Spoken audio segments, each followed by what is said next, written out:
21 days hard weight loss challenge day 6 ಇವತ್ತು ಬೆಳಗ್ಗೆ ನಾನೊಂದು ಡಿಟಾಕ್ಸ್ ವಾಟರನ್ನು ಕುಡಿದು ನನ್ನ ಡೇನ ಸ್ಟಾರ್ಟ್ ಮಾಡಿದೆ. ಅದಾದ ನಂತರ ಬ್ರೇಕ್ಫಾಸ್ಟ್ಗೆ ನಾನು ಪಪಾಯ ಸ್ಮೂದಿ ತಗೊಳ್ತಾ ಇದ್ದೀನಿ. ಸೊ ಸಖತ್ತಾಗಿತ್ತು.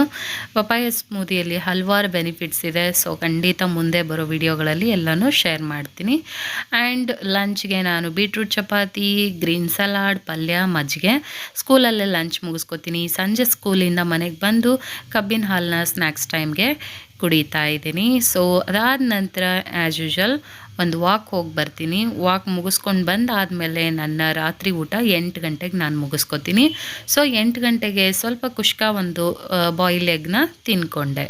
ಯಾಕೆ ಮಾಡಿಕೊಂಡೆ ನಾ ಇಂಥದೊಂದು ಆತ್ಮವಂಚನೆ, ನನ್ನ ಸ್ವಪ್ನ ಲೋಕಕ್ಕೆ ನಾನೇ ಬೆಂಕಿ ಹಚ್ಚಿ ಕುಂತೆನೆ.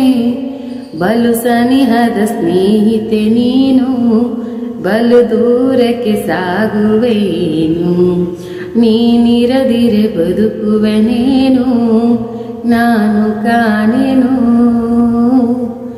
ಮರೆಯುವುದು ನಿನ್ನ ಮರೆಯುವುದು ಈ ಜನುಮದಲ್ಲಿ ಅದು ಸಾಧ್ಯನಾ? ಸಿಗದವರಾಹಿತ ಬಯಸುವುದೇ ಶುಭ ಹರಸುವುದೇ ನಿಜ ಪ್ರೀತಿನ. 6th day weight loss challenge complete detail video ನನ್ನ ಯೂಟ್ಯೂಬ್ ಚಾನಲಲ್ಲಿದೆ. ಸ್ವಲ್ಪ ಟೈಮ್ ಇದ್ದರೆ ಪ್ಲೀಸ್ ಎಲ್ಲನೂ ಚೆಕ್ ಮಾಡಿ. ಪ್ಲೇ ಲಿಸ್ಟ್ ಕೂಡ ಇದೆ, ಚೆಕ್ ಮಾಡಿ. Thank you.